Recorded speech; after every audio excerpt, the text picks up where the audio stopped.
Hello, friend, and welcome to another day of my 100-day prosperity challenge journey. I'm so glad to see you today. Today, we're going to be talking about the government shutdown. Dun, dun, dun. And what we can learn from it. Um, I laugh, but it isn't a laughing matter. Um, to this day, the government shutdown has lasted 21 days, and there has been 800,000 people out of work. And this week was the first week that they got their paycheck and it said zero on it. And I don't know, just being in those people's shoes would be traumatic for me because, like them, I have bills to pay, I have children to take care of, and I don't have time to be playing around with a whole bunch of grown people that's fighting over a border wall, if you get what I mean. So, my heart goes out to them because at this point, we don't know how long this government shutdown is going to last.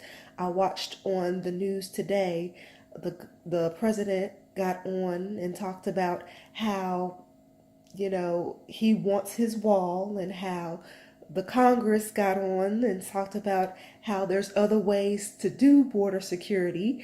And it looked like it was at a stalemate. It looked like there was no compromise to be had. And the only people at this point that is suffering from this are the 800,000 people that are out of work. So I say all this to say what? What can we learn about this government shutdown? Well, the first thing that we can learn is that security isn't really secure. I mean, when I was growing up, government jobs were as secure as you could get. I mean, if you could get into the government, I was born in DC. If you could get into the government, you had a job for life. There was no, if, ands, or buts, wondering, am I going to be able to go to work? Am I going to be laid off? There was no fear in that. The government was secure. And it just goes to show you that depending on who you have in office, your job is not secure. And that's the same with any job. If you are an employee, your job is not secure.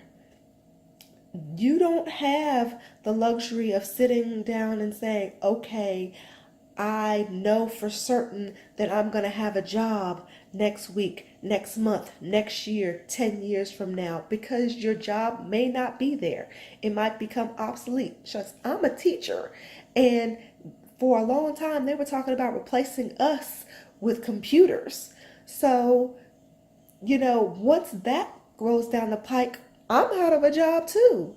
And who could be more secure than a teacher? So the fact of the matter is, security, what we consider secure jobs this day and age, is not secure. Anything can come around and take your job, whether it's technology, whether it's another person, whether it's, mismanagement of funds, anything. So if you're sitting pretty thinking that you will always have your job, you might want to think of other ways of getting money into your household. That's my opinion. The second thing is, you don't know what your leaders are going to do.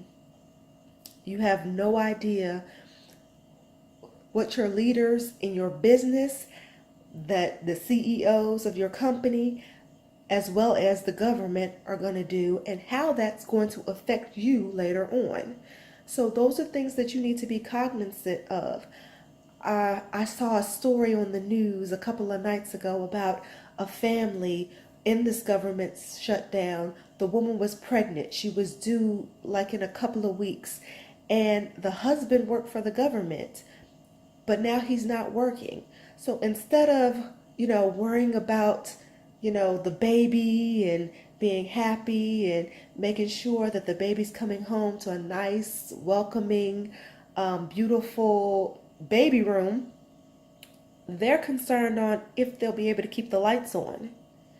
That is traumatic for people who are used to being to working and to getting a steady paycheck, and it's not their fault. You know, the programs that are set in place to help take care of the poor, like food stamps, is going to run out of money in February. We don't know how long the shutdown is going to last. And apparently, the people in charge of this country are not, how can I say this, are not capable of coming together and compromising the solution like adults. Okay? And no matter what side of the aisle that you're on, you've got to hurt for people that are hurting and can't pay their bills because they're out of work because of this situation, because of the adults. Okay? And the last thing that I learned from this government shutdown is freedom is not free. Okay? Somebody pays for your freedom. Whether it's the military, and if you're in the military and you're watching this, God bless you for your service.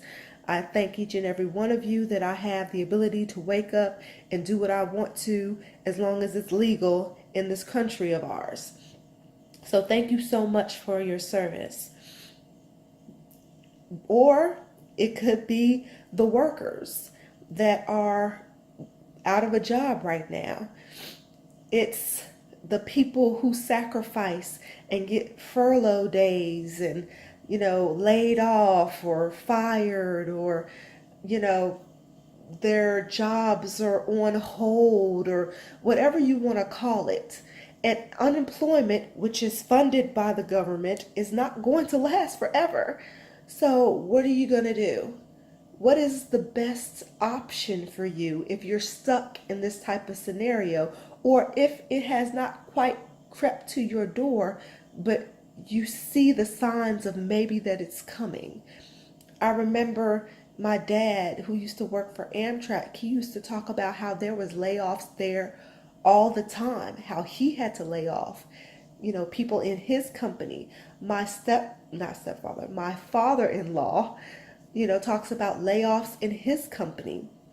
And these are, Fortune 500 companies. These are not shabby little things. And if major companies have to downsize and think about cutting costs due to budget concerns, what do you think your company is doing or thinking about, or what may be coming down the line in your company that may affect your household in the future? So think about how best can you supplement your income. You don't have to just take what your company gives you as whatever you need to fund your household. You can do other things to help supplement it. Matter of fact, I think it's wise to do so, because you never know when you're going to need that extra cash, and when your passive income may have to be your full-time income, because you never know what the world is going to bring. You never know what the world is going to give you. And just like that, you could be wondering, how in the world can I pay my bills? So I have an opportunity that's down below. If you are concerned about finances, how you're going to make your bills, how, you're going to make ends meet, I implore you to take a look at the link below. See if it fits and jives with what what your calling is and what you feel is good for you. Okay? If you are not in that situation, but you've been hearing things coming down the pike, I doubly implore you to take a look at what's coming at the link to see if this would jive with you, because you never know what's going to happen tomorrow. And tomorrow is not promised for any of us. And it's especially not promised for us to have a job tomorrow. And I know that those 800,000 people did not know that 21 days ago they were not going to be able to go to work. And so I want you to think carefully, pray about it, whatever you got to do. Click on the link below and see whether this can actually work for you. It's working for me. I'm planning on firing my boss by the end of this year, and I believe that you can be in that number too. So if you want to join me in financial freedom and living your best life on your own terms, click the link below. And as always, good people, and until next time, make sure that you think big and dream big to own the life of your dreams.